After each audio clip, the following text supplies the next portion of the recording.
Hello friends, good morning. இன்றைக்கி brown கொண்டக்கடலை சென்னா பண்ண போகிறேன். அதுக்கு கொண்டக்கடலை அவிச்சு வச்சுருக்கேன். இப்போ இதுக்கு மசாலா அரைக்க போகிறேன். அதுக்கு என்னென்ன தேவையான பொருட்கள்னு பார்ப்போம். பல்லாரி, பெரிய பல்லாரி 1 கட் பண்ணி வச்சுருக்கேன். தக்காளி 2 கட் பண்ணி வச்சுருக்கேன். பூண்டு ஒரு 7 பல் வச்சுருக்கேன். 2 பச்சை மிளகா, காரம் தேவைக்கு ஏற்ற மாதிரி பச்சை மிளகா போட்டுக்கோங்க. 2 ஏலக்காய், சின்னதாக ஒரு பட்டை, தேங்காய் கொஞ்சம் திருவி வச்சுருக்கேன். இது எல்லாத்தையும் சேர்த்து நம்ம அரைச்சிக்குவோம். இது கூட கொஞ்சம் சீரகம், சோம்பு சேர்த்து அரைச்சிக்குவோம். இப்போ இது கூட சீரகம், சோம்பு கொஞ்சம் போட்டுக்குவோம். சோம்பு, ஜீரகம், இது எல்லாத்தையும் சேர்த்து முதல்ல அரைச்சி வச்சுக்குவோம் பேஸ்ட்டாக. பாருங்கள், இந்த பேஸ்ட்டை அரைச்சி வச்சாச்சு. இப்போ எப்படி செய்யலான்னு பார்க்கலாம் வாங்க.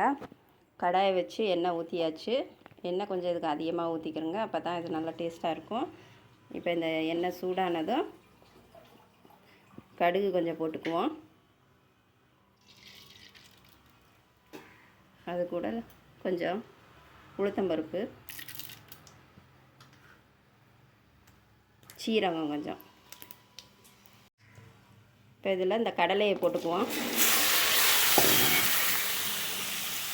இப்போ இதில் கருவேப்பிலை, இந்த கடலையை கொஞ்சம் கிளறி விடுவோம். இப்போ இதில் கொஞ்சம் மிளகாத்தூள் போடுவோம். தேவைக்கு ஏற்ப மிளகாத்தூள் 1 ஸ்பூன், இன்னொரு அரை ஸ்பூன் போடுறேன். காரத்துக்கு ஏற்ப மிளகாத்தூள் போட்டுக்கிறோங்க. இப்போ இந்த ஆயிலே இதை கொஞ்சம் நல்லா வதக்கி விடுங்க. அப்போ தான் அந்த மிளகாத்தூள் வந்து நல்லா எண்ணெய் மேலே வர்ற மாதிரி வரும். இப்போ பாருங்கள், இந்த மிளகாய் பொடி போட்டு நல்லா வதக்கியாச்சு. இப்போ இந்த பேஸ்ட்டை இதில் ஊற்றிக்குவோம். நம்ம அரைச்சி வச்சுருக்க பேஸ்ட்டை இதில் ஊற்றிக்கலாம். இப்போ இதை எல்லாத்தையும் சேர்த்து கிளறி விடுவோம். இப்போ பாருங்கள், இந்த பேஸ்ட்டெல்லாம் ஊற்றியாச்சு. இப்போ அதில் வந்து மஞ்சத்தூள் ஒரு அரை ஸ்பூன் போடுறேன்.